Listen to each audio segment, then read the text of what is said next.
Hey guys, this is Nomi. I am sitting here with a veteran campaign strategist who has been part of Democratic contested conventions. He was there when they created superdelegates. He was an advisor to Jimmy Carter. He was on the McGovern campaign.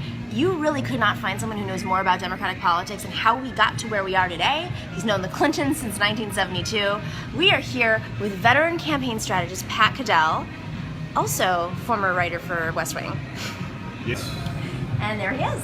Hey, Pat. Hey, how you doing? Good, how are you? We're all sitting here having a glass of wine. You got a glass of wine. I didn't glass. go. No one's supposed to know that. Oh. I just finished up Fox, so I figured we go across the street. You were in town.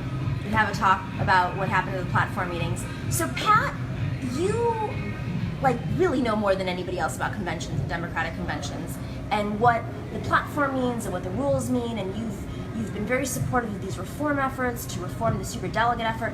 Let's start with superdelegates, because I think that's something that people really don't understand. You were there on the floor fighting against superdelegates when it happened. No, the superdelegates were created as a counter-revolution to the McGovern revolution, to the opening of the Democratic Party. It was, if you will, it was the corporate and centrist interest, and then the DLC. What it was What's an the DLC? Democratic Leadership Committee, which drove the Democratic Party into its corporate bed in the 1980s because it prayed it couldn't win otherwise. And this was headed by none other than Al Gore and Bill Clinton, if you want to get they were the two co-chairmen. Mm-hmm. And what they did is, it was a lobbyist-based organization. And there was a lobbyist-based organization. But what they did is, what came up after Carter's loss was, as the director of COPE, which was the AFL-CIO's political arm, John Perkins, said to me at the time on the floor of the commission, of the Hunt Commission, he said, we're going to make sure there are no more George McGoverns or Jimmy Carters, i.e. no more outsiders we don't control. And they tried to combine it with a change in the calendar. But what they created, it was all said, well, we need some leavening influence at the end of the process, meaning in case people got out of control. No, but what they did is as soon as they created it, Walter Mondale came out in January that year for the '84 campaign, with Jesse Jackson and Gary Hart opposing him, announcing he had all the superdelegates basically, which put him ahead of the delegates, no matter how he came very close to being knocked out anyway. But it's what sustained him. He would not have been the nominee of the Democratic Party, and we wouldn't have lost 49 states. Mm-hmm. As I said at the time, if you want to rerun the 1980 election, we lost that election. The only hope was to energize the party, new leadership, whatever. So the long and the short of it is, it was designed to do what it does, to make sure that nobody from the outside, no grassroots candidate, could take over the Democratic Party, that no matter who won, they would be the choice of the establishment. That's the superdelegates were designed. The superdelegates. So people are coming in and out. It's like you're on a radio show. Well, just the superdelegates were expanded. They were originally supposed to be just senators, governors, congressmen who were Democrats. And instead they became, then the DNC decided, the Democratic National Committee decided they should be superdelegates. So when they passed it, they included themselves, which more than double the size of it. The DNC, as Nomi has said many times, includes lobby. You wouldn't believe what the kind of people it includes. But all of which was to remove power from the people, from the grassroots. So the issue in this, I think even more than the platform issues for the movement in this election, are two things. One is money, and the second is one is money, and with it, equally important, is access to the system, to open primaries, to the right of the people to decide. There's an article going around that the media, like Chuck Todd and others, are praising, by Jonathan Rauch, who is a contributing writer to Atlantic, who wrote a cover story on how American politics became insane. And his answer is basically, we let down the political class. We stopped respecting the political. And he said, what we need to do is we need to revive and support the political That's class. like the Brexit argument. If this is what you people believe, then become Republicans, is my idea. Yeah. But the point is, this is the establishment view. That's why they have never understood why Bernie Sanders has risen, why Donald Trump has risen, why the country is in revolt, and that revolt is still in process. So I think the questions for the convention, Bernie Sanders, I said this yesterday, Bernie Sanders, you look, he's about to go to Appomattox, and they're not even going to let him keep his mules and horses and sidearms. He's going to be left with nothing. Apparently he's decided, I don't think he understands his movement, particularly the young people and the idealists who want to change the country. But what I do want to say beyond that is, I said yesterday I do a show called Political Insiders on Fox with Doug Schoen and John LaBoudiere on Sunday nights at 7:30 live. And I said, I look, I'm against all the hacks, one way or the other. The Republican idiots, my own party selling out its soul. I'm a Robert Kennedy Democrat and still am. I still believe that morals and morality matter. But I said yesterday, here's the problem and I said it the exact quote, that Hillary and her acolytes and the enablers in the mainstream media they're operating on this premise that the American people are too stupid to understand what's going on and too indifferent to care. And Vet could not be more wrong. And so what happens in Philadelphia is going to be critical. So what do you encourage? There's a lot of Bernie supporters asking about, and you've been very vocal about your support of this type of reform effort that Bernie's brought up.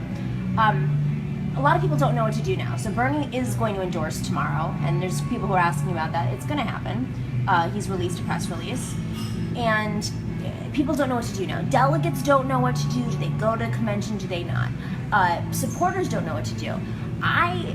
I'm of the belief that this is the beginning of the movement, and this is all on the movement now. It's not a revolution. He has to do what he has to do to keep his seat, for whatever deal they have to work out. He's in the Senate. He is a senator. They're all over him for having to say you've got to play by the party rules. Although I must say, why anyone wants to nominate this woman, given what she's carrying as a burden and her real positions. Right. I have no idea. But the fact is, that's what they're telling he has to do that. But the movement, in doing so, the movement is now going to move beyond him. Just like the anti-war movement did not depend on what Gene McCarthy did in 1968 after Robert Kennedy was killed. The anti-war movement went on because it was about something critical. So is this. This is about taking back our country and our democracy. So what my recommendation is, people need to go. What they need to start formulating is where do we stand and what do we want now, and to make clear a voice, particularly on important issues, but even more so on the right of the people to be sovereign. Yeah. That's the problem in the country, and it's a problem in our parties. And I think the superdelegates is an issue, and I think the issue about money. So, okay, I'm really focused on superdelegates right now because we, as a party, we just got through the platform. The TPP vote was horrible. We've discussed that ad nauseum on my live stream. But as we approach the convention, there's an opportunity to pressure lawmakers, to pressure our Democrats to eliminate superdelegates. Also because a lot of Hillary supporters are opposed to superdelegates. We have a bipartisan, candidate effort right now to eliminate superdelegates. Look who's come out against them, even on Hillary's side, leadership. So the answer is, it should be done. And that's the. So what should people do? What do they? Should come. They should come. They should call their delegates. And what has to happen? I hate to say this, but some of the leadership that I saw, some of it you provided, Josh, Fox provided, and others. I was all for when I listened to Cornel West, when he said it was sort of his version of trust and verify. Tell us you're for it, but write it down. Yeah. And if you don't write it down, you don't mean it. I mean, it was brilliant. It was Jim Hightower, others. There needs to be a consensus, that the movement needs to make a move on, and what its goals and purposes are there, and let it be fought out. It should be fought out in the minority planks and on TPP and other things in the platform. We didn't get Minority Report for TPP. You got to be kidding. No. But you had the votes. Doesn't matter, we didn't say it. Oh, so that was oh my God. Well, but that's the something rules. that people can organize around They could and have. push back. Every And push single thing back. that we got a unity report on was stuff that we have ground organization on, and the movements have pushed. Whether it's the $15 minimum wage, whether it's the obviously the fracking stuff, it's all been movement driven. So now what I'm saying to the people who are listening and watching, Then they need to go to the Democratic Party and make it clear that the movement lives. Otherwise, the party's going to think those establishment people will think they have smothered it. yeah, And it's only beginning. So the Democratic Convention is more than they will coronate Hillary Clinton.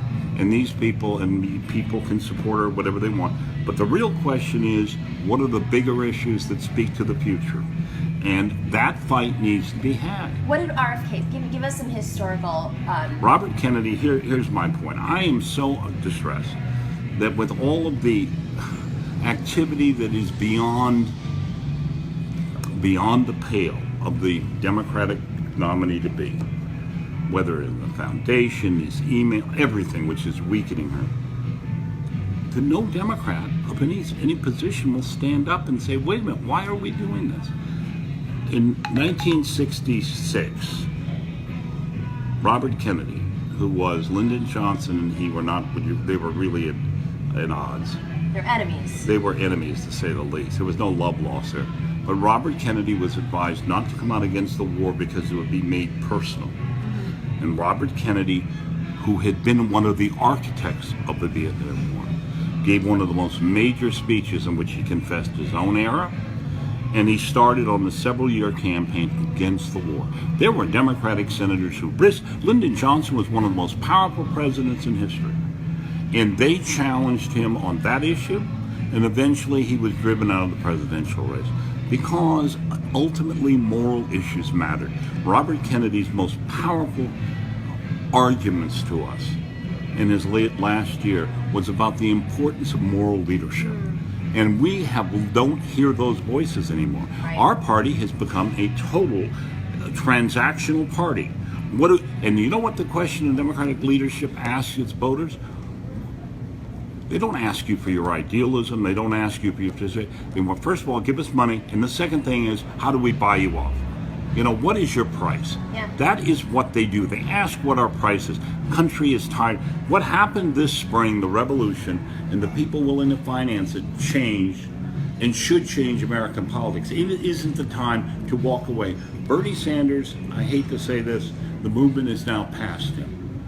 It's all the movement. And it's your movement. It's the movement of the people who made it, the people who gave those contributions, the people who are willing to do the work and challenge the entire behemoth of the Leviathan that is the Democratic Party and its establishment. That needs to come out of there alive, because there will be a lot of pieces that pick up come November, believe me. Last question I have. There's a lot of questions about third party. You and I have discussed third party ad nauseum, and especially for this election. I think there's some appetite for third party in America, but the reality is if we're going to change, we have to try to push for change in the Democratic Party and then move after. But there's no time now. Can you explain that to people? The problem is time is getting on the ballot in states. However, and I understand the pressures Bernie is under. 30 seconds. But you know what? Jill Stein offered him the Green Party line, which is already on the 33 ballots from her, but he didn't take it, you know. But I mean, the fact is, she said the revolution must live on. The question here is, a lot of voters are looking for something different than this. I don't know how it's going to work out. It may just end up being the two of them and some others.